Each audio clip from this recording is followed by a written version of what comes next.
In today's video, I'm going to teach you how to change the default workflow in Wrike.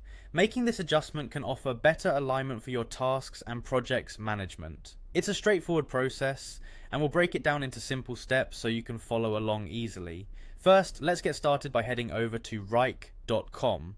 Once you're there, look to the upper right corner of your screen. You'll see a login button. Click on it and enter your credentials to sign in. If you're the admin or have permission to make changes, you'll be guided to your main Wrike workspace.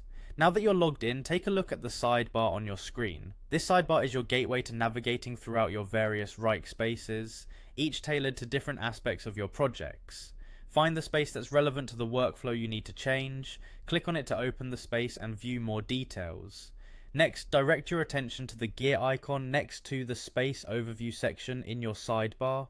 Alternatively, you might also find another gear icon just under the space's title. Click on this gear icon to access the space settings. This will open up a menu with several options, crucial for our task today. In this menu, look for the tab labeled Workflows. It's essentially your hub for all things workflow in Wrike. Go ahead and click on it. Now this will display all the current workflows associated with your selected space. You'll see an option to either create or add a workflow. Click on this. If you have a specific workflow already in mind or need to create a custom one that better suits your project needs, this is where you do so. If you're creating a new one, take a moment to consider the stages and approvals your team typically uses. This will help in structuring an effective workflow from scratch. Once you've created your custom workflow or selected a pre-existing one, you're well on your way. Simply select the workflow that you'd like to use. Your chosen workflow will now appear in the list below the default one.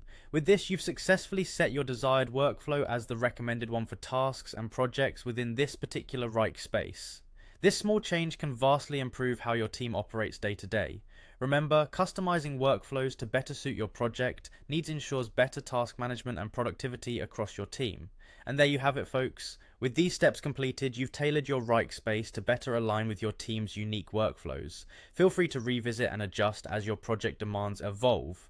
We hope this guide has been helpful, and we encourage you to explore Wrike's functionalities further, allowing you to maximize your project's efficiency and success. Stay tuned for more guides to help you harness the power of Wrike and other tools in your project management arsenal.